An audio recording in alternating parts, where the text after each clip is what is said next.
Nigeria's knowledge gap, one course, one conversation, one community at a time. From our monthly Mastering the Blue Economy Executive Intensive to grassroots projects like the Ocean Literacy Program and the Campaign Against Sea Blindness. BEA is for everyone: students, professionals, policy architects, investors, innovators, all united by one call: to help Nigeria prosper by water. The Blue Economy Academy has already made waves. National press coverage, government recognition, community trust. It is becoming the lighthouse guiding Nigeria's blue renaissance. This is your call to board the ship. Join as a member. Learn, collaborate, lead. Be part of the movement to unlock our maritime future. Blue Economy Academy, prosper by water. Eliminating sea blindness.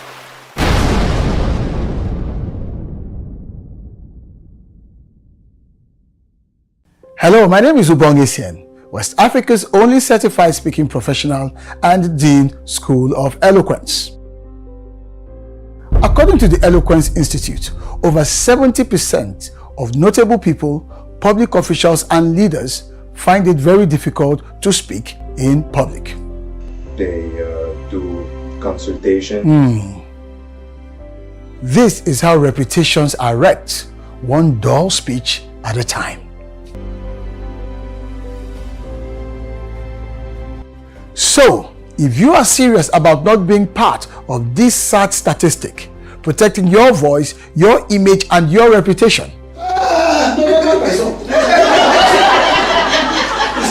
then join me at the School of Eloquence, the home of public speaking. My name is Adeze Nwogo, and the experience here at School of Eloquence has been amazing. School of Eloquence, teaching the world to speak. Are you tired of hearing about Nigeria's potential, only to wonder, what about my potential? Imagine a world where our rivers and oceans aren't just scenery, but pathways to prosperity, where our coastlines unlock new futures for every Nigerian. For too long, we've suffered from sea blindness. But it's time to open our eyes. Introducing Blue for You, a national movement connecting you to Nigeria's incredible blue economy. This isn't just for experts. It's for students, traders, innovators, and families. It's for everyone. Join our Blue congregation. Connect with passionate Nigerians. Share ideas and discover how to dive into a beautiful world of opportunity. Ready to find your blue? To see the scene not just as water, but as your future? Join our next monthly Blue for You forum via Zoom. Blue for You, the sea for all, that all may see. Your future is calling.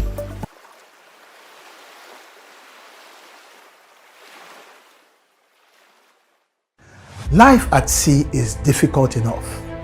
Let's not make it harder. I'm Ubong Isien, certified speaking professional and founder of the Blue Economy Academy. As the world marks the Day of the Seafarer, under the powerful theme, My Harassment-Free Ship, the message must echo beyond the moment. Our seafarers, those courageous men and women, face storms, isolation, and sacrifice every day. But what they should never have to face is harassment, abuse, or indignity on board their vessels. For women seafarers, this danger is often multiplied. Many of them suffer silently, marginalized, disrespected, or even violated. And all this without protection or justice. We must call this out. We must change it. A ship must be a sanctuary, not a threat. One where every woman is safe, every voice is heard, and every act of misconduct is addressed without delay. At the Blue Economy Academy, this is a moral and strategic priority reflected in two of our foundational pillars. First, Blue governance and justice, which demands stronger laws, enforcement, reporting systems, and ethical leadership at sea. And second, Blue talent, because we cannot build a sustainable maritime future while neglecting the very people who power it. The Nigerian seafarer, whether male or female, deserves more than a struggle. They deserve global relevance, respect, and recognition. Many of our seafarers remain undertrained, underpaid, and underprotected despite their potential and the sacrifices that they continue to make. We must change that. It's time to benchmark Nigerian seafarers against international best standards. It's time to invest in their welfare, dignity, and growth, not just as workers, but as ambassadors of our maritime future.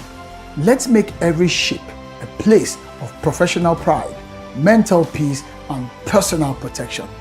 Let's create a maritime culture that sees harassment as an emergency and not a hidden habit. Because a true blue economy is not just about what we can extract from the sea. It's about how we treat the people who live and work on it. So, to every Nigerian and global seafarer, we just want to let you know that we see you, we thank you, we stand with you. May your voyage continue to be safe, and may your ship be harassment-free. May your future be even brighter than your past. Thank you. From all of us here at the Blue Economy Academy. Happy Seafarers Day.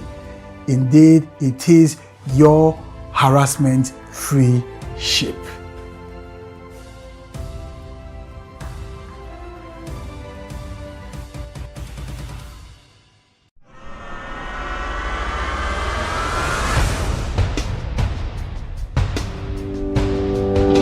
Once, these waters were the world's most feared.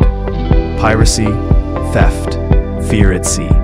But the Nigerian Navy fought back and won.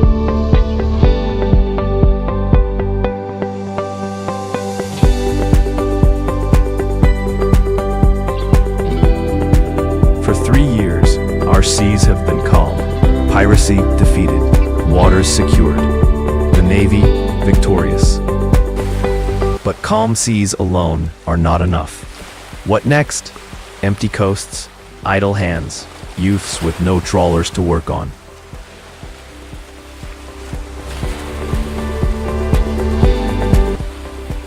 Security without prosperity is only half a victory. America is a superpower because its security fuels its prosperity, and its prosperity funds its security. Nigeria too must embrace this duality. No arm of our military holds the key more than the Navy. The old battle was pirates, oil thieves, and poachers. The Navy won it. The new battle is poverty on our coasts, wasted blue wealth, stolen futures. This is the blue battle, the battle for prosperity, for jobs, for abundance. Admiral, history will remember not only the battles you won at sea, but the prosperity you unleashed from it.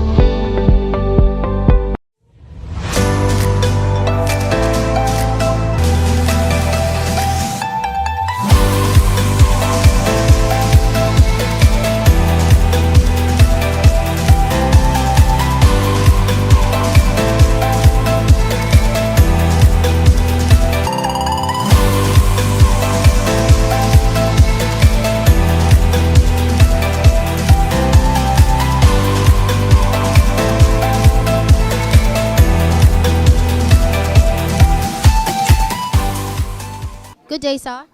Good day. Can you please introduce yourself?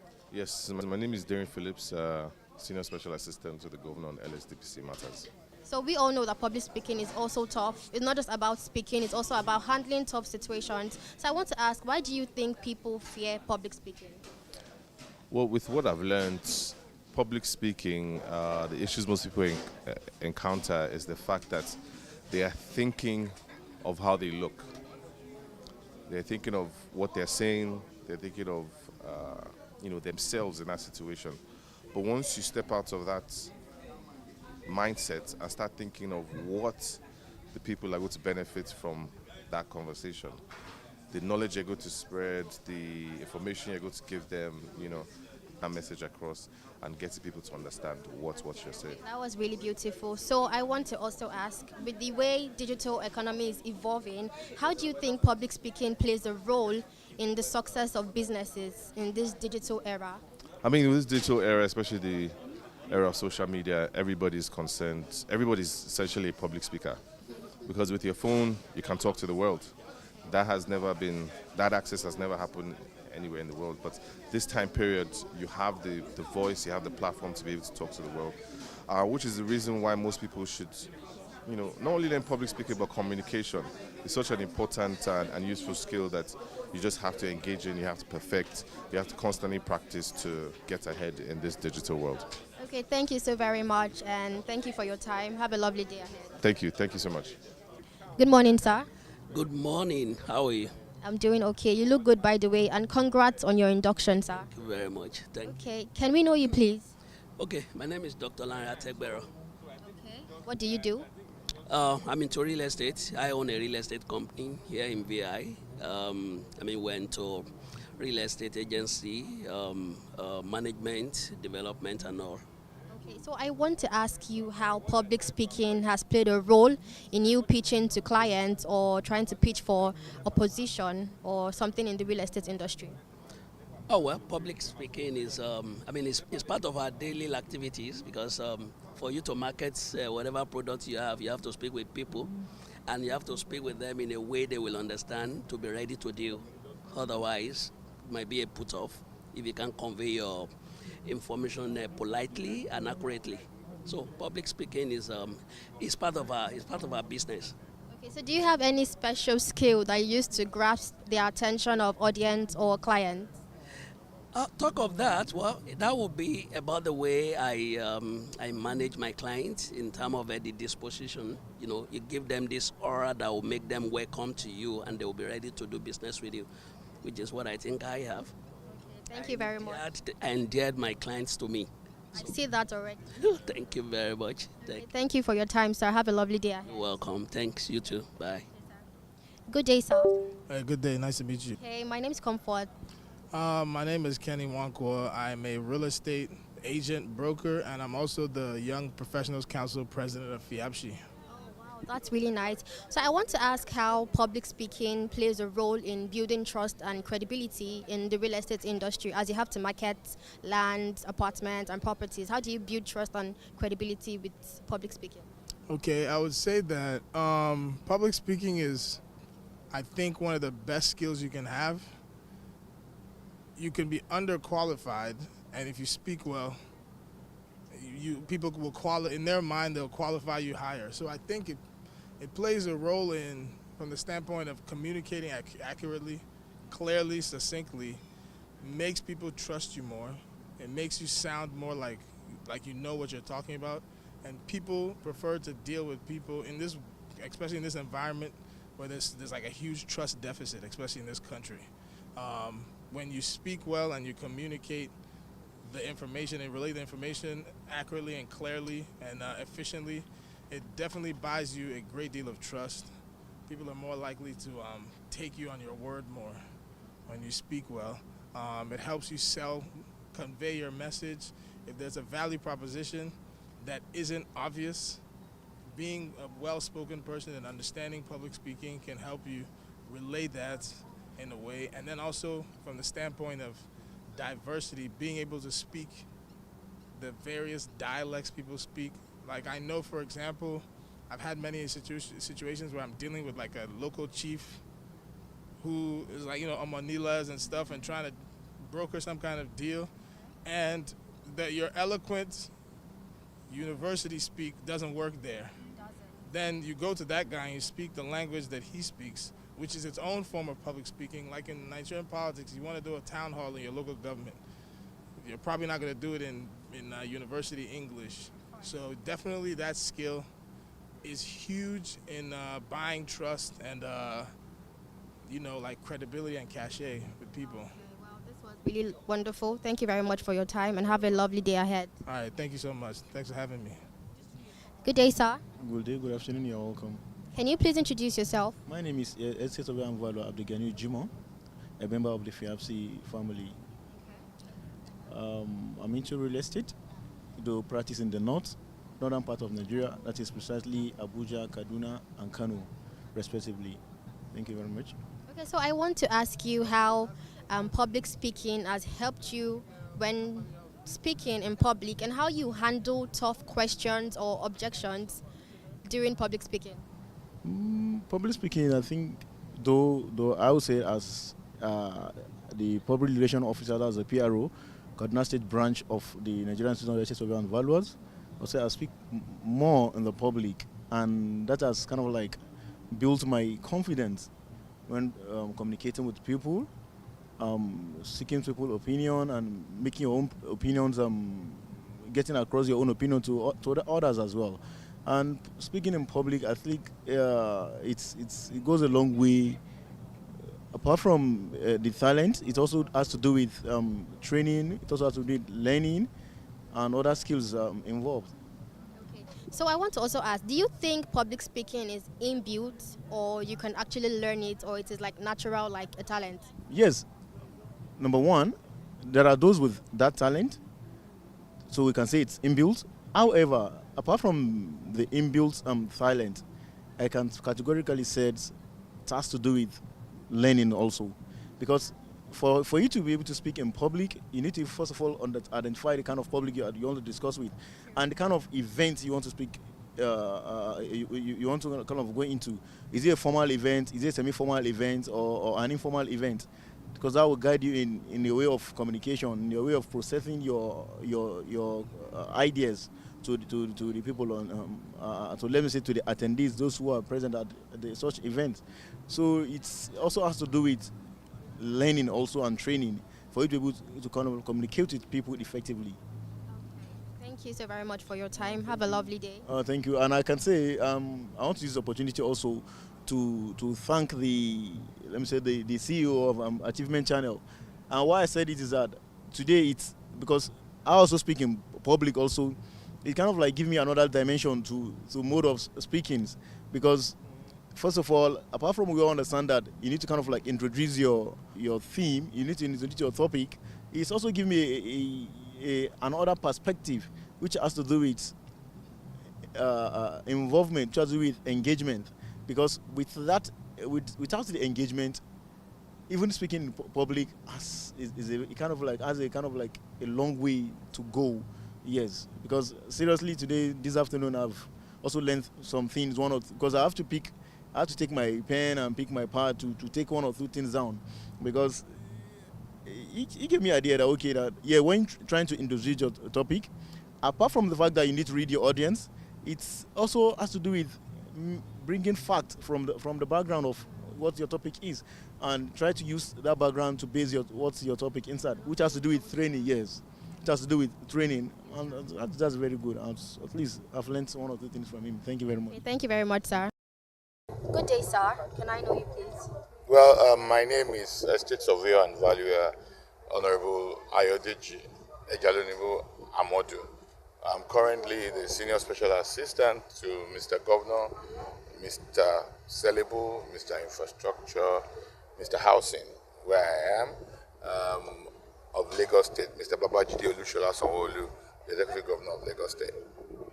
Okay, that's really nice. So I just want to ask you a question. So as a leader in the real estate industry, I want to ask how public speaking has influenced your success in the real estate industry.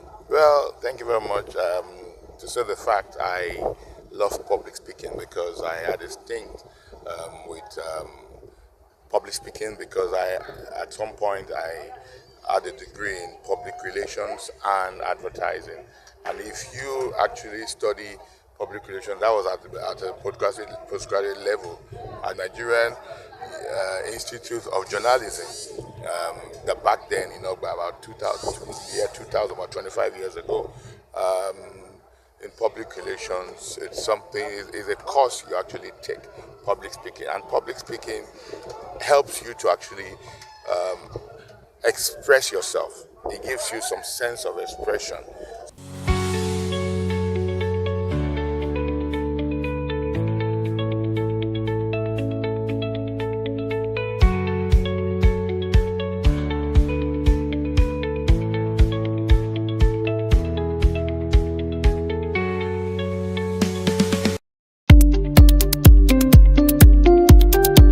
The sea is more than just water. It's our future. From Badagry to Bakassi, Nigeria's coastline is over 850 kilometers of untapped opportunity. The blue economy is woven into every part of our lives. We are all stakeholders of the seas. From the Blue Economy Academy, Code Blue is the brief designed to eliminate sea blindness. Get the critical insights you need to prosper by water, economically, environmentally, and educationally. Don't miss this opportunity to join the conversation. Limited virtual capacity. Scan the QR code now to join the movement. Let's build a Nigeria that prospers by water with Code Blue. In the heart of Africa's coastline lies Nigeria's greatest untapped opportunity. Yet too many remain sea-blind, unaware of the wealth beneath the waves. The Blue Economy Academy was created to eliminate sea blindness and unlock prosperity by water. With 10 dynamic sectors, from blue commerce to blue ventures, we offer a clear, practical framework.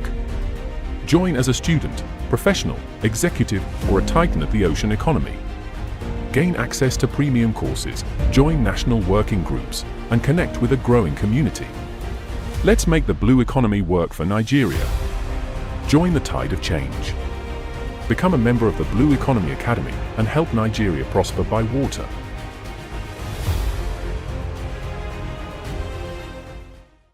For years, a silent war was fought in our waters. A fight against pirates, saboteurs, and criminals who threatened our nation's economic lifeblood. This is the story of a force that stood ready. A navy that answered the call. The Nigerian Navy has won the first half of the victory. Through unwavering resolve, piracy in the Gulf of Guinea has been defeated, winning us international acclaim. We have brought calm seas to our nation. But calm seas without thriving coasts is only half a victory. The next not with fire, but with focus. A battle to transform the Navy's security win into Nigeria's prosperity. To win this battle, we must change our strategy. From security as a cost to security as a product. This is the purpose of NIPOL, Nigeria's first national prosperity coalition. It is a Navy-led doctrine, an architecture for immediate action where security becomes the bedrock of investment confidence. NIPOL is a strategic handshake between the war room and the boardroom. It moves beyond the silos of marine and shipping to bring in every sector that touches our seas. Consider our vision for blue cities. Nigeria has 853 kilometers of coastline and 8 littoral states brimming with untapped potential. The private sector is ready to invest billions in coastal resorts and infrastructure, but they need an assurance no other institution can provide. NIPOL is that assurance. It is the platform where the Navy provides the security and state governors provide the access, allowing the private sector to deliver the prosperity. This is how the Navy gets a seat at the table from the very beginning, ensuring seamless security planning while simultaneously generating revenue, creating millions of jobs, and revitalizing our coastal communities. Admiral, the tides of our national destiny are changing. For the first time, a dedicated ministry and a national policy have given us the mandate to act. The space is open. This is the moment to pivot the Navy from a guardian of our waters to the guarantor of our prosperity. This is the legacy that awaits your leadership.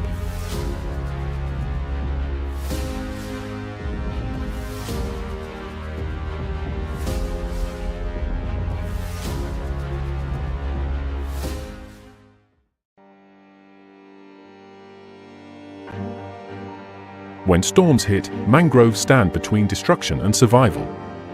These blue forests are our first and often last line of defense. Mangroves store up to 5x more carbon than rainforests. Seagrasses purify water. Salt marshes prevent floods. Together, they form a climate shield. In Nigeria, over 1/3 of mangroves have vanished, leaving coasts exposed and communities unprotected.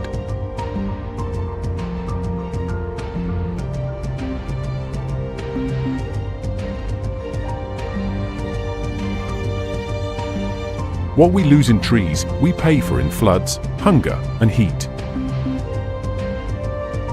But hope grows literally. Across Bayelsa, Cross River, and Lagos, communities are replanting, protecting, and profiting from carbon-rich ecosystems. Our coasts don't need concrete, they need roots. Let's rebuild what protects us all.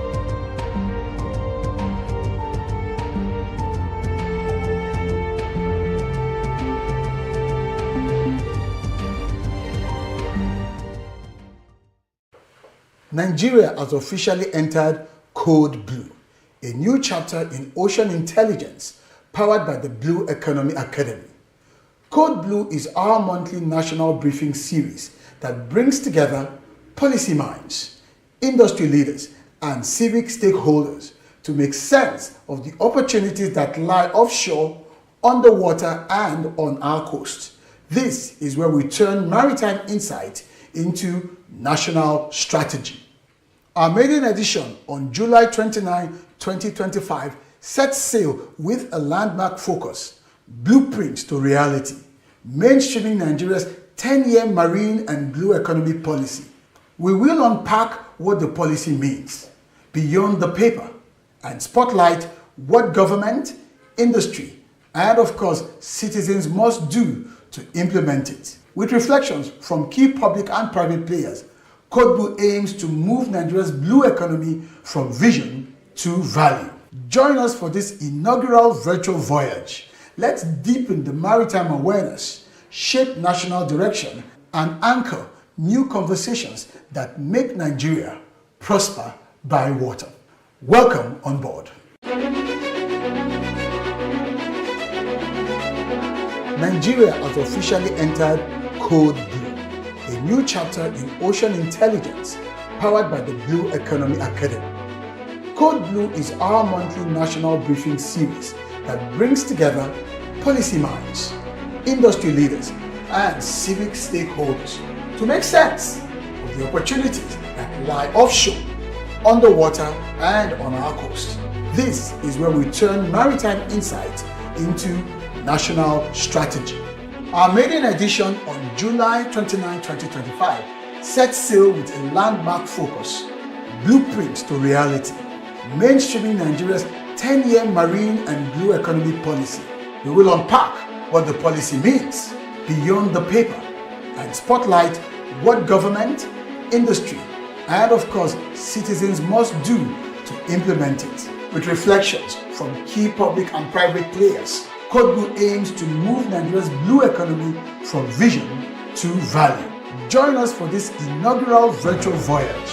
Let's deepen the maritime awareness, shape national direction, and anchor new conversations that make Nigeria prosper by water. Welcome on board.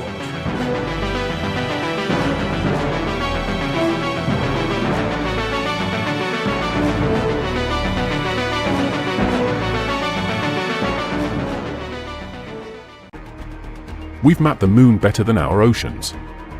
But that's changing thanks to AI, satellites, and smart tech that listen to the sea. A smart ocean is an informed ocean. Using sensors, AI, and cloud data, we can monitor fish stocks, track pollution, and even forecast climate threats. In Lagos, youth are coding maritime apps. In Calabar, AI tools are tracking trawlers.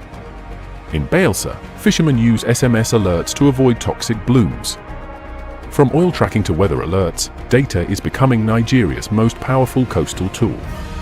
To lead, we need access to global tools, local training, and indigenous innovation. Ocean intelligence must be open, inclusive, and African-led. The ocean speaks in data. It's time we listened with purpose and with code.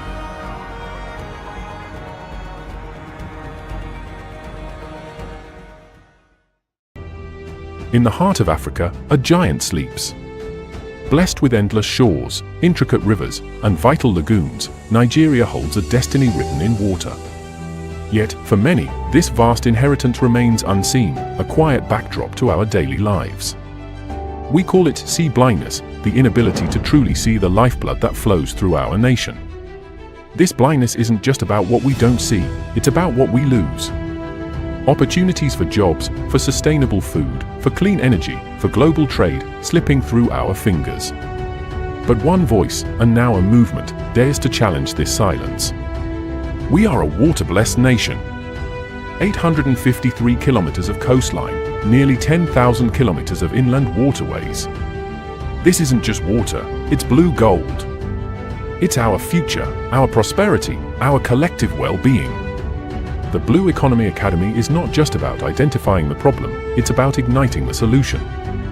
Through Blue for You, we are building a national movement, a blue congregation, to awaken this sleeping giant. It's about empowering you. Our mission is clear, the sea for all. That all may see. We believe that when every Nigerian sees the potential, they will own their role in building this incredible future. This is our moment.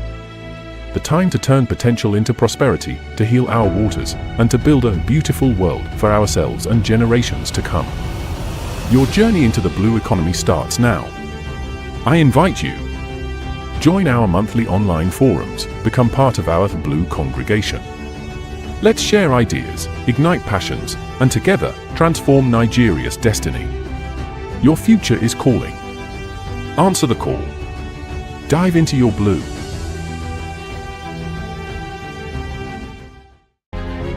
Once, these waters were the world's most feared: piracy, theft, fear at sea.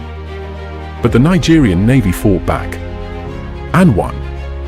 For 3 years, our seas have been calm. Piracy defeated. Waters secured. The Navy victorious. But calm seas alone are not enough. What next? Empty coasts. Idle hands. Youths with no trawlers to work on. Security without prosperity is only half a victory. America is a superpower because its security fuels its prosperity, and its prosperity funds its security. Nigeria too must embrace this duality. No arm of our military holds the key more than the Navy. The old battle was pirates, oil thieves, and poachers. The Navy won it. The new battle is poverty on our coasts, wasted blue wealth, stolen futures. This is the blue battle, the battle for prosperity, for jobs, for abundance. Admiral, history will remember not only the battles you won at sea, but the prosperity you unleashed from it.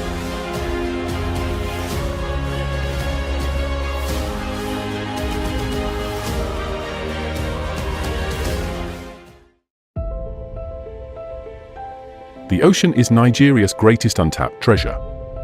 From Lagos to Calabar, from Badagry to Bakassi, our waters carry the power to feed us, connect us, and propel our nation into prosperity. Yet for too long, we have turned our backs to the sea. Today, that tide must change. Our ocean is more than coastline. It is 853 kilometers of opportunity, 200 nautical miles of economic promise, and a lifeline for over 200 million Nigerians. 90% of our trade moves by sea. Millions depend on fisheries for their daily bread. And from offshore oil to renewable energy, our waters are the foundation of our survival. But with great wealth comes great responsibility. Our obligation is clear: to protect our waters from pollution, piracy, and neglect, to keep our seafarers safe, to sustain marine life for future generations, to govern our waterways with justice and foresight. If we fail, we risk not only our environment, but our very future as a maritime nation. Yet within every challenge lies opportunity. The blue economy can generate millions of jobs for our youth in shipping, aquaculture, shipbuilding, tourism, and marine technology. With innovation, skills, and vision, Nigeria can rise as Africa's true maritime giant. Our opportunity is not tomorrow. It is here. It is now. This is why the Blue Economy Academy exists, to eliminate sea blindness and ignite a blue awakening in Nigeria. Through knowledge, advocacy, and action, we are sowing the seeds of ocean literacy, so every Nigerian can see the water not as a boundary, but as a bridge to prosperity. All I want to do is to simply lead a blue awakening in Nigeria to help my country prosper by water. On this World Maritime Day, Nigeria joins the world to say, our ocean, our obligation, our opportunity. Together, let us awaken to the power of the blue. Together, let us prosper by water.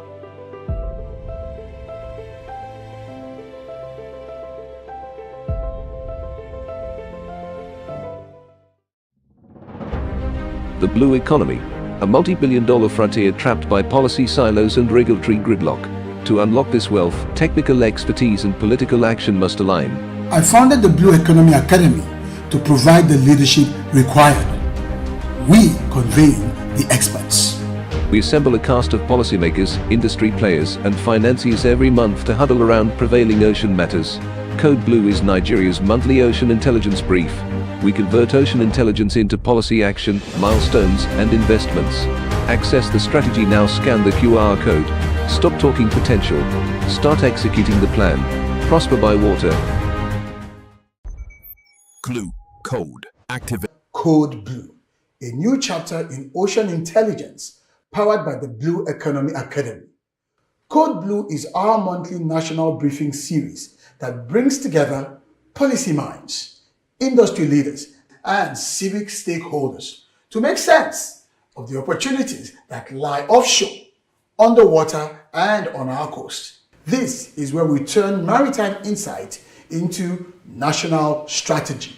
Our maiden edition on July 29, 2025 sets sail with a landmark focus, Blueprint to Reality, mainstreaming Nigeria's 10-year marine and blue economy policy.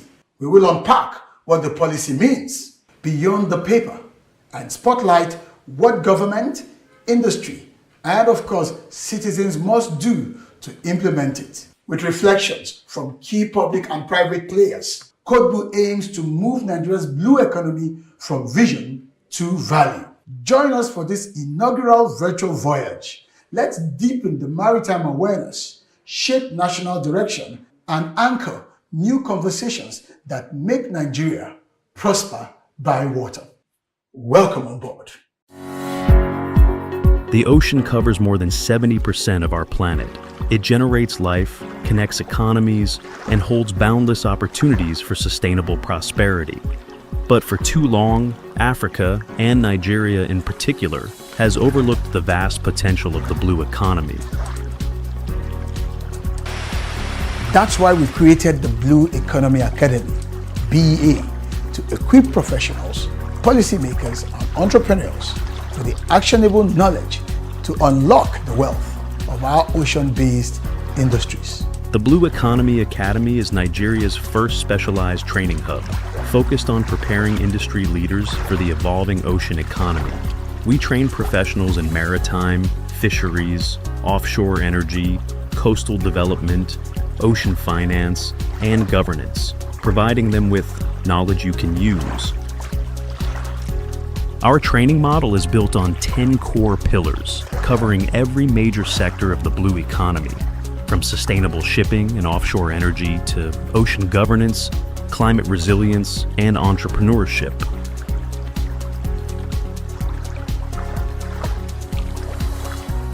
The same way we have succeeded in building estates out of nowhere.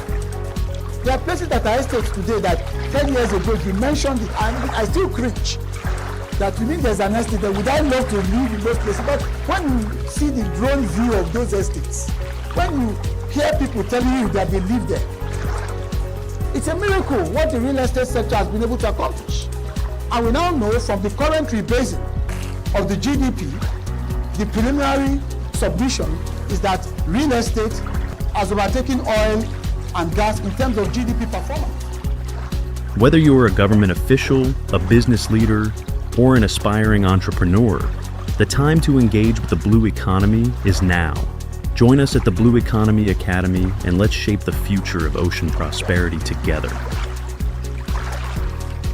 Nigeria has long been behind the curve in leveraging its ocean assets, but with the right expertise, leadership, and strategic investment, we can become a powerhouse in the global blue economy.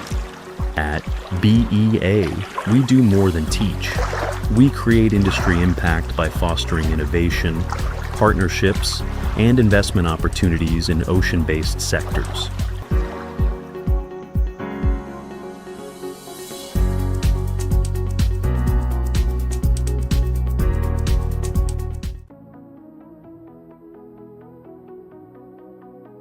In the heart of darkness lies the power of light. Nigeria, rich in sun and oil, often overlooks a third gift, the ocean's energy.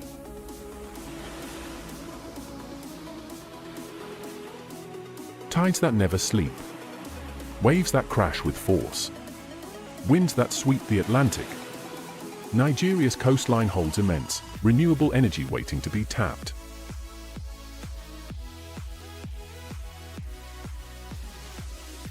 Globally, ocean energy is scaling fast. In West Africa, Nigeria is best placed to lead if it invests. New projects are exploring wave buoys, underwater turbines, and floating solar arrays. Startups in Lagos are working on energy harvesting seawalls and hydrogen extraction from seawater. With the right research, we could power homes, desalinate water, and energize ports, all from our waves. Challenges remain. High startup costs, grid integration, harsh marine conditions. But with public-private partnerships, local manufacturing, and training, we can leapfrog. Imagine rural electrification powered by tide. Imagine powering port operations with waves instead of diesel.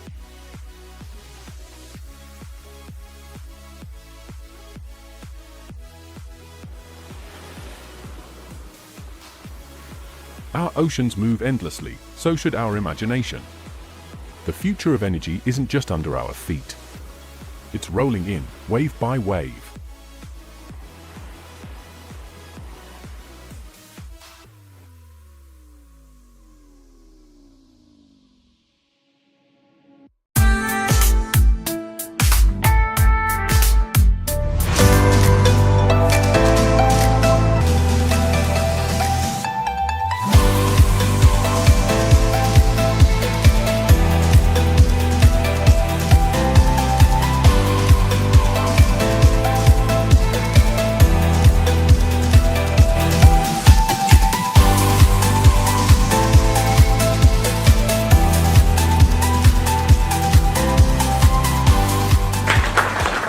Is West and Central Africa's only certified speaking professional.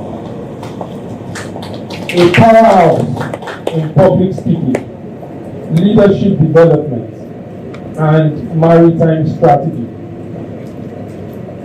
He blends eloquence with economic foresight, championing Nigeria's transition from oil dependency to sustainable maritime prosperity. Please join me as we welcome the former special advisor to the Director General of NIMASA on communication and strategy, who is also the founder of Blue Economy Academy. Please celebrate Mr. Ubong Essien, PhD.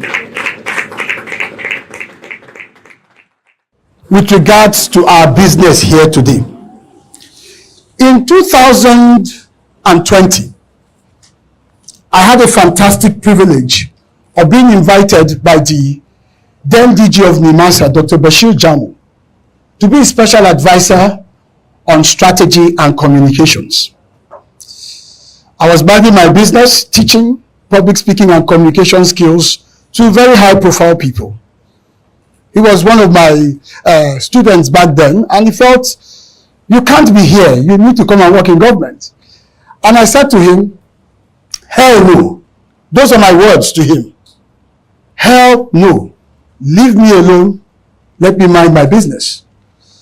Until my wife intervened and my mentor, a man I respect so much, Professor Patu Tony, a man that I always say taught me a lot of what I know today. got on the phone and said to me, Ubon, what are you waiting for?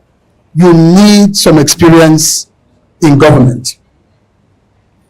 And so I packed my bags and headed into the unknown to start a voyage in maritime. Now, I was thrown into that sector without any orientation. I had to work at the highest level with the chief executive day in, day out, and I had to learn very fast. The politics of it, and I'm glad I have an SSA here so he understands what I'm talking about. The politics of it, and of course, the technicalities of maritime. And one of the things I quickly discovered, which is really what is going to buoy what I share with you today, was that the real money is not in how much NIMASA collects or was collecting, or in those contracts. The real money, the real wealth was in the maritime sector itself, the entire ecosystem of what we now know and recognize as the blue economy. But before I proceed, permit me to also extend my respect and acknowledgement of the presence of the SSA to the Governor on Housing Ministry of Lagos State, Honorable Ayo Amodu. Honorable, my apologies, sorry, this just came to me. So we're in good hands. We have two SSAs here. So I feel a kindred spirit knowing the roles of special advisors to principal officers. And one of the things that I learned quickly, and I had what I would call the fortuity of leading, was the agency's Blue Economy Initiative, which we called From Crude to Blue. We are coming down to the real estate sector, but we need to know where the journey began.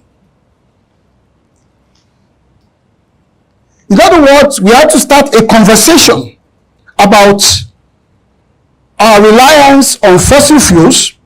Of course, it brings in most of our petrodollars. But does it really bring in, as a sector, the developmental expectations in terms of economics? 6 years ago, it was a report in the Nation newspaper. NLNG and NCDMB signed a $12 billion deal for LNG Train 7 to employ 10,000 people. Please, I want to crave your indulgence.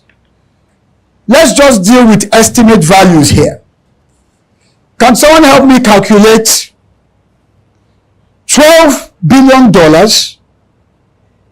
across 10,000 jobs? How much will it be per job? Anyone with any device, please. Help me out. $12 billion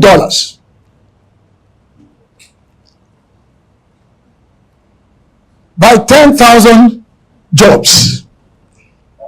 We are talking estimate values. We know that was an investment, but let us just cut the promoters of the project some slack. Let's say that was the total money meant for job and everything associated with it. What do we have per person? $1.2 million. So let's just say, for the sake of argument, $1.2 million multiplied by 1,500 naira.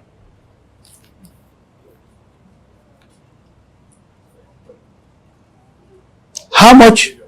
1.8 billion. 1.8 billion per job. This is the point I want to make. The expectation, and this is just very basic and simple economics, the expectation from that calculation alone is that for there to be any benefit, it would have to trickle down from each of those 10,000 persons.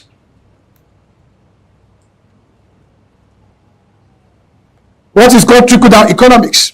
So if 5,000 of us decide to go and stash 50% of that money somewhere in the US, what is its economic value? It's practically zero. This scenario is just an example of how enclave in nature, how restricted in nature the oil sector is. It demands huge investments, huge capital outlays per project, but its economic effects is so limited, so restricted. That's why if I were to ask each of you here, if you know anyone that works in the oil sector, you'll have to rack up your head. It's an exclusive economy, it's an exclusive club. Nigeria cannot grow economically on the strength of an economy that is on the strength of a sector that is exclusive, enclave by nature. We have seen it. And so it makes sense for us to say, out of that 12 billion, estate surveyors and valuers, were we to invest just 1 billion out of that 12 billion in real estate, what do you think will happen in terms of employment? I'm asking you, anyone, this is an open conversation now. You know your numbers, you know your business. Will it employ just 10,000 people? Estate players in the estate sector, will it employ just 10,000 people? Give me a guess. Give me a guess. $1 billion investment in real estate across, maybe let's say a PPP project. Let's say we're building some smart cities. Let's say we're building some set of estates. Can someone give me a number, please? Pardon? Over 20,000? Any other person?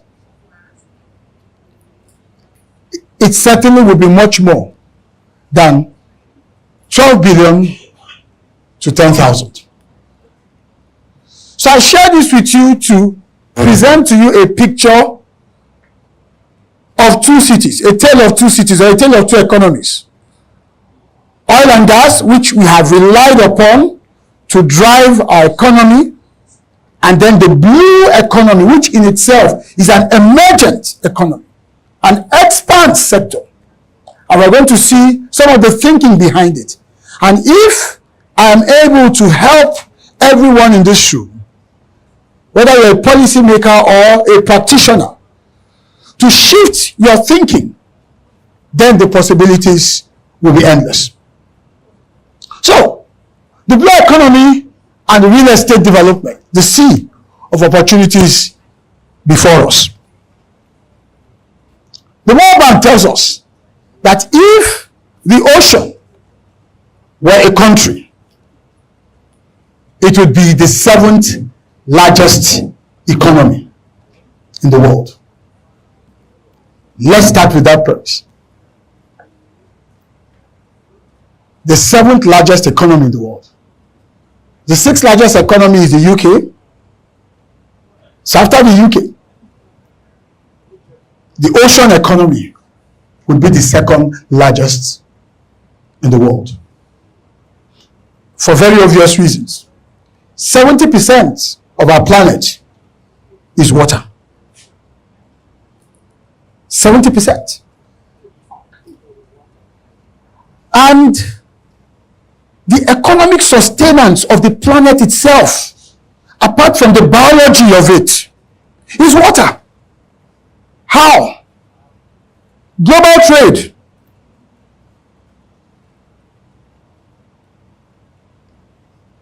(70% to 80% of global trade is maritime. Maritime is blue. Think about it. During COVID, no planes could fly. No cars could run. We all got stuck. Everybody sat back at home. Only one place on earth was active. The sea lanes of the world. Transporting goods, supplies, equipment to help nations survive. Why? Because most of what we consume is delivered to us by water. So this is another important premise, because if we do not understand the context, every attempt we make to try to break into the blue economy from a blue cities perspective, which is one of the buckets of the blue economy, will challenge us and could even discourage us. So whether we like it or not, this is what the blue economy is about. So let's look at some definition of the blue economy, and let's take what the World Bank tells us about the blue economy. The World Bank says that the blue economy is the sustainable use of ocean resources for economic growth. It didn't say for revenues, and we have to begin to shift this mindset away from revenues. Revenues are essentially meant to be a fallout of actual growth. There's too much fixation on revenues without growth. It is not a sustainable approach. Revenues are a given. When economic growth takes place, you are generating so much revenues and it leaves nothing in terms of economic impact and growth. What it means is that when next we go in search of revenues, we have to increase the toll. That's what it means. So the oceans are there untapped because there's no growth. And all of the values. So whether we're in government, the fixation of revenue, the fixation towards revenue, or the fixation on revenue has to be modified, has to be tempered. Likewise, for those of us in business who are also fixated on revenues, how do I make money? It is not a sustainable approach without creating growth. Because what guarantees revenue in perpetuity is ensuring that the growth engine continues to run. If you're coming constantly for revenues, like the concept of Stephen Covey's work, 7 Habits of Highly Effective People, when he talked about the golden goose, the goose that lays the golden egg. Each morning the farmer goes in, the goose lays an egg, he takes it to its golden cells. Every morning he keeps going. Then he got so tired, he said, look, why don't I just slice the goose open and take all the eggs? Well, there's a problem with that. In the final analysis, you can take all the eggs, then there's no more goose. That's a classical example of over-fixation on revenues alone, or on making money alone.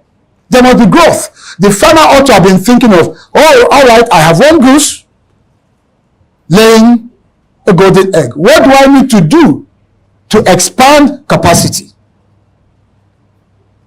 That's what the blue economy is about. So it is a call to us to know that we must take steps, make the necessary commitments, make the necessary investments towards ensuring that there's growth, and then the money we're looking for will come. There's money, the blue economy. So let's go back to our definition. The sustainable use of ocean resources. The ocean has a lot of resources. Within the ocean, those resources are also above and around the ocean, and those resources are also adjacent to the ocean. If I wanted to define the blue economy simply to the average Nigerian, I would say everything water, whatever is inside the water, your fishes, your shrimps, those living organisms and plants, whatever is beneath at the bottom of the water, the resources you can mine from it. Whatever is on top of the water, your ability to carry out transportation activities. And then, of course, the fallout effects of what happens on the coasts or the adjacency value of water, meaning coastal communities, trading taking place along that line, the development of estates along that line, hubs.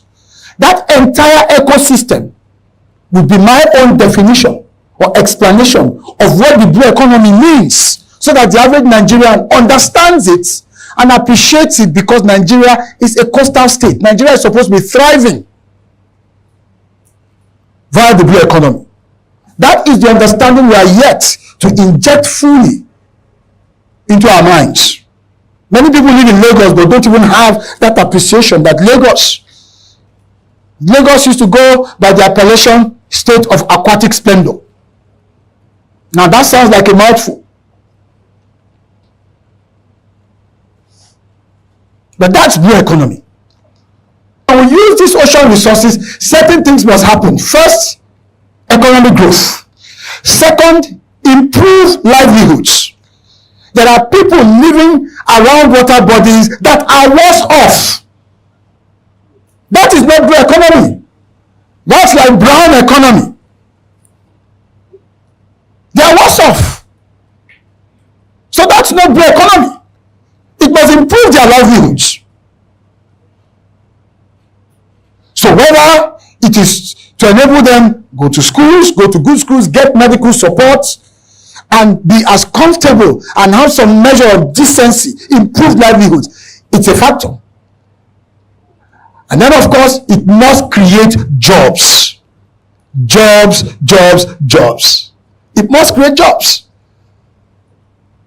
Employment, so that the people within that area can have a decent means of getting income to sustain their lives.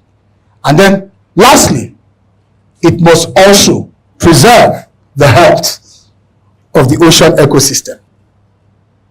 So, as you begin to prepare your minds to go into the blue economy, from a real estate standpoint, you must understand what the blue economy actually means and what the 5 key elements represent. So that when you design projects, when you plan projects, when you propose or market or execute projects, all these elements must be there. So if you're building marinas, for instance, because those are the things we should begin to take for granted along our coasts.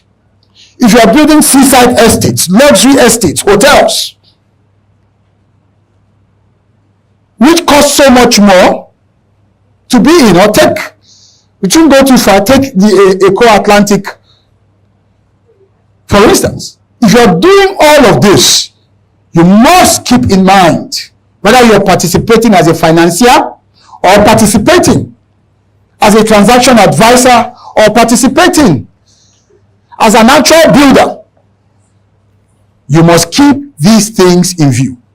Sustainability, economic growth, which is where you make your money, improving the livelihoods of those within that context, making sure that you're asking yourself, how many jobs are we creating? And then ensuring that matters such as pollution are addressed. We take a look at our water, there's so much that needs to be done in that regards. Plastics in waters everywhere. These things have to be looked at collectively to ensure that we meet the definition of what the blue economy actually represents. I'm going to move on by showing us some facts and figures concerning the blue economy and why it is such an imperative. Globally, The blue economy is worth about $1.5 trillion. $1.5 trillion globally. Africa has managed, according to the AFDB, to capture about 296 of that economic value. And then Nigeria is positioned as having 10% of that. Understandably, we have a very expanded coast. From Badagry here in Lagos to Bakassi in Cross River or thereabouts, 853 kilometers. These are just conservative estimates to show us the potential. $30 billion. Can the blue economy bring us at least $1 billion? $1 billion is how much in Naira terms? 1.5 trillion? Is it? 1.5 trillion. These are the considerations, these are the things we must have at the back of our minds as we engage in this conversation. And I'm hoping, which is going to form one or two of my recommendations, that FIABC can begin to take the lead.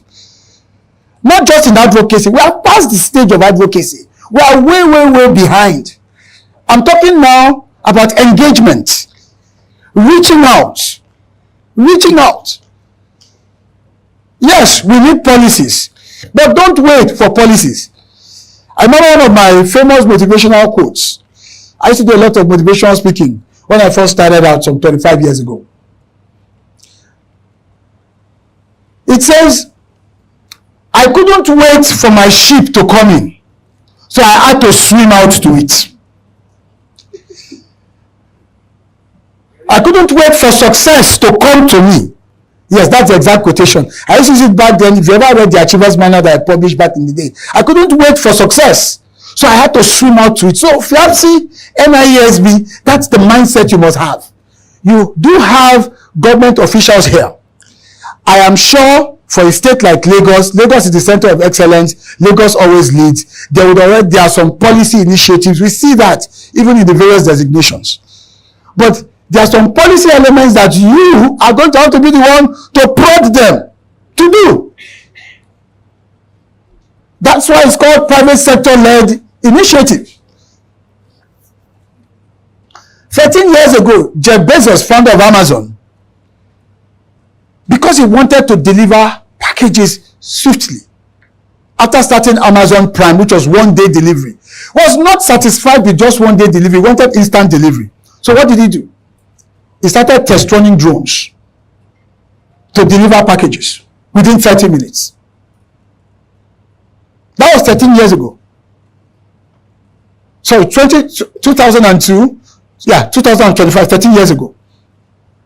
Sorry, 2012, I beg your pardon. And 60 Minutes had an interview with Jeff Bezos, and he said, look, I've done this. The problem that we have is that the FAA, that's the Federal Aviation Administration, they are so far behind. What you have just test run is confusing them. Think about it. Sometimes it has to be that way. Sometimes it has to be that way. That's why it's called a partnership. Government needs all the partnership it can get from those of us in the private sector. All the partnership. And don't just sit back and wait for policies. You can no longer rely on just advocacy and appeal. You've now got to move into engagement. And when we're talking of engagement, you're saying, for instance, FIABC, we're going to visit the governor of Lagos State. Lagos is a coastal city. We have some leverage. Some of our members are in the cabinet. We are not going there to say, Mr. Governor, as you know, the blue economy is this, that, and the other, and we need to tap into it. The ship has left the shore on that long ago. Kenya is doing far better than we are. We are behind, but we have the mass to actually, once we get it right, overtake any African nation. You're going to say, if you can open up this space for us,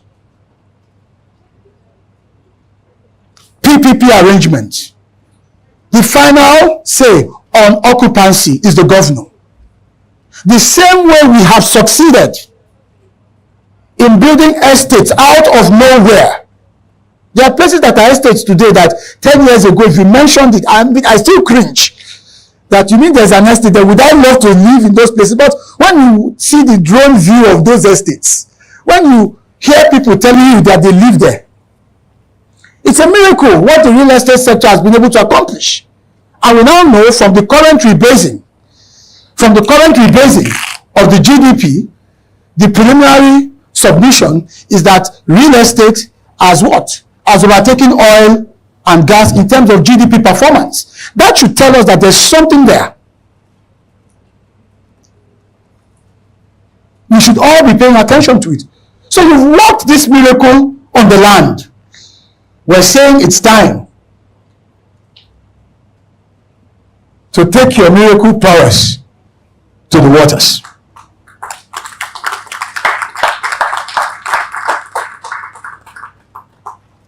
Is it going to be easy? No. If you have to help the public officials with writing the policy, write it. Thankfully, we have enough technology to help shape a lot of these things. With the advent of artificial intelligence, we can quickly on a dashboard see what global best practices are and make the necessary adjustments. So you have to needle them. Absolutely, you have to needle them. Because sometimes the public sector is usually a laggard. Jeff Bezos wanted drone delivery. FAA couldn't catch up with it. I'm told that drone delivery just started in the UK last year or 2 years ago. The private sector has to be very aggressive. And that's why I use the term engagement over just advocacy. Because at the advocacy level, we're talking. At the engagement level, you are putting something on the table. And you are placing a challenge on the table. To say, give us this space. Give us this. Clear this space. If all you can do is open it up with the most minimal infrastructure as your own investment in this partnership, do it. And then we can take it off from there. All right, so the next thing I want us to focus on, I want to show us a picture of some of our maritime assets as a nation, to just give us that level of clarity as to what we are sitting on and as to what we actually have in our possession as a nation. So here are some of our maritime assets. 853 kilometers of coastline. We've mentioned that. Those 8 literal states: Lagos, Ogun State, Ondo State, Delta, Rivers. There is Akwa Ibom, my state. Although I think I'm more of a Lagosian than an Akwa Ibom person because I was born and brought up here, and I'm not sure they've seen me in my state. Over 10 years, 15 years. Even when I worked in NIMASA had an office and projects there. It was those projects I was unfortunately not able to go and participate in. Cross River is also there. Bayelsa is there. We have 8 of these states. So we have what I call the keys of the Atlantic. And international law says that from the coastline right to 200 nautical miles, everything around the waters, inside the waters, belongs to us. Everything. So everything you can build there in terms of real estate is yours. And by the way, I was talking with my friend Bidomi this morning. I said, look, I have a slightly different view to the concept of real estate than the general one, which is, if we talk about real estate, it means that you own landed property and all that. That for me, real estate is permission to mint something. In this case, to mint money. That's what it is. Now, at the School of Eloquence, we have a license from the NBC to operate a TV channel called the Achievement Channel. And on that license, it says nationwide. What do you think MTN's real estate is? It's not the mass or and what have you. Its real estate is where? airwaves. That is MTN's real estate, and that's why they say everywhere you go. That's real estate. So we need to begin to look at all of this, and I want to challenge you. So if I have a TV license that says nationwide, that means that my real estate, as far as broadcasting is concerned, is that space. The NBC gave us that license the same way the NCC gave MTN that license. And it's the same way the governors give you what? C of O. Because you know that the land is not permanently yours. Now, I don't know that I'm giving some governors ideas to begin to give water CFOs or blue CFOs here. But anyway, if they use it, they should make sure they pay me because so water itself is real estate. That's what we're saying. Because we're talking economics here. And until we begin to think ocean-centric views, we may not be able to translate our success on land to the sea. So we have 8,500 kilometers of inland waterways. Now, this is very interesting. So when we talk about the blue economy, it's not just what happens along the coast. The coastline is the frontier. That's why I believe very strongly that it is the 8 littoral states that represent the actual frontiers for the blue economy. FIABC find a way to engage with each of these states, understand their needs, do a proper needs analysis as it relates to real estate. That is going to be your linkage. Because what we're trying to do here is simply convergence. How do we bring about a convergence of real estate prowess with blue strength, which is our comparative advantage? When we say blue, we're talking about the waters, and then create an economic outcome that rewards the players, and also do it in a sustainable manner that provides employment and uplifts the livelihood of all parties involved. This is the thinking of the blue economy. So the 8 littoral states are the frontiers, but inside the country, within the country, I call those 20 states all connected by water, inland waterways network. We call them the blue corridors. 20 states in Nigeria can be linked within through water. And we have 8,500 over 8,500 kilometers of these inland waters. So think about those top two, 853 kilometers coastline and then 8,500 kilometers in-house. I'm going to spare you most of these others and then show you what I mean. Opportunities of the blue economy. This is our coastline. And there are cities everywhere here. There's Badagry, Ojo. These are all coastal, potentially coastal cities, because that's where we're going to, coastal cities. Look all the way right down to Bakassi. This is what we have for free. Every day we wake up to it. Economic possibilities that will not destroy the environment, that will create more jobs, guarantee more security, because if there's more development along these coastlines, it reduces insecurity. This is where the money is. Of course, I mentioned earlier on about what we have, our inland waters. So, my dear friends, I want to quickly point you to the buckets of blue opportunities. Let me tell you, you think you have made money, You haven't made money. If you're a long-term thinker and you can take or make the first mover's advantage, And of course, real estate business is a long-term business. This is where the money is. Every time I travel abroad, I pay more for the hotel room I stay in, as long as that hotel is closer to a water body than I pay for a regular hotel where normal people like you and I stay. Why? Blue economy. There's always a blue tax.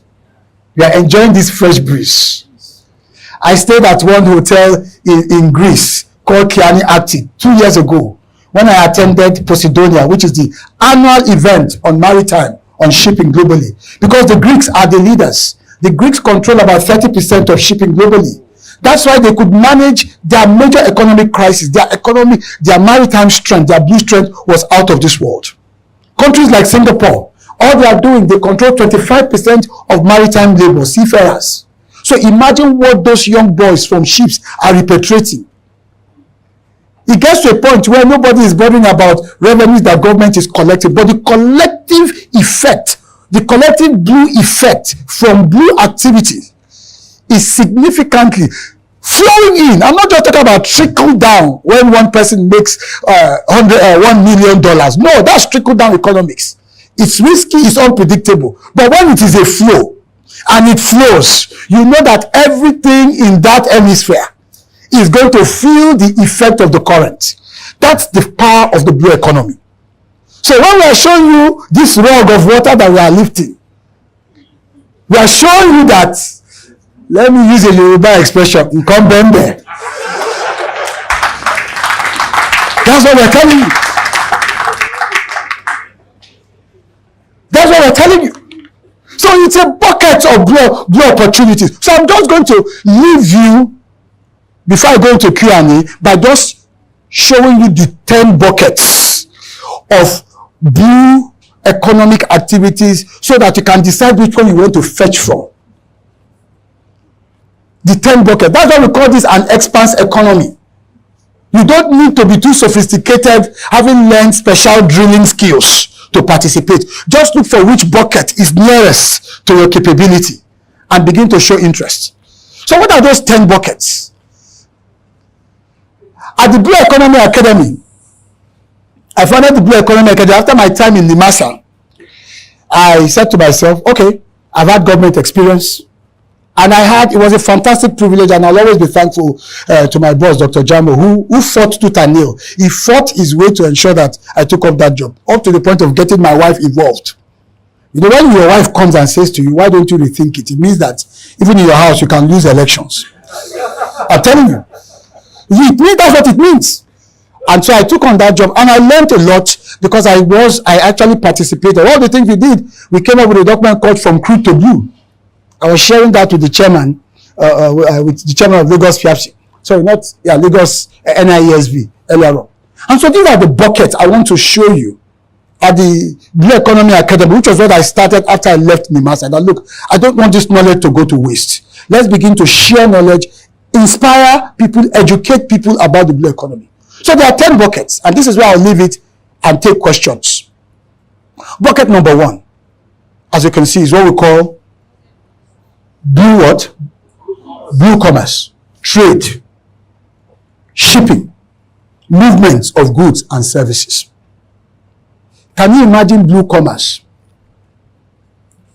Moving palm oil to Lagos by sea. It will be cheaper. You'll be able to do more volumes. You'll evade, the usual wahalas on the road I will not mention. And then you'll be able to do so much more. Blue commerce. So transportation itself is one. The second one is what we call blue bounty. Blue bounty simply means aquatic life. In terms of fish, shrimps, and the ton of what you can harvest for food. The third one is what we call blue power. Sustainable energy. Nigeria still has a lot to do in that regards. Renewables, wind farms, and all the rest that we can get. As we're struggling with our power as a nation, it has to be one of the options that we incorporate into our energy mix as a nation. Then the one that I think concerns you the most, is blue cities, coastal infrastructure, coastal estates. I would prefer to live near the ocean and enjoy the breeze, because the breeze is better if you're nearer the ocean. Have you noticed? It's better. Then you have a host of others. You have blue capital. How do we raise money? And Fiabsi, this is going to be very important for you to engage and encourage your financiers to begin to think in terms of what we call blue bonds. Blue bonds. We have a series of programs at the Blue Economy Academy where we go into each of these buckets. It's a course you take for about a month to understand the total dimensions of the blue economy before you begin to get involved. Blue capital, because our finance just institutions need to learn these things. We now have green bonds. There are various ways to raise money, raise capital for your projects. But if your players or if your financiers don't have the understanding and what the rules are, they're not going to be able to provide that support meaningfully. Then there's blue governance and justice, and I'm glad we have a government presence here. There is the kind of awareness that is required to function in that space. So lawyers have a place here. If you're a lawyer, I would advise you to begin, if you are serious about the economics of your profession. This is one of the most untapped aspects of the legal profession. I could count the number of maritime lawyers I met during my 3 years at NIMASA. And yet, that was a sector that required so many lawyers in terms of specialization, not to talk about blue governance and justice. Then Blue Nexus is about biotechnology and all of the various intersections of technological applications to drive the blue economy.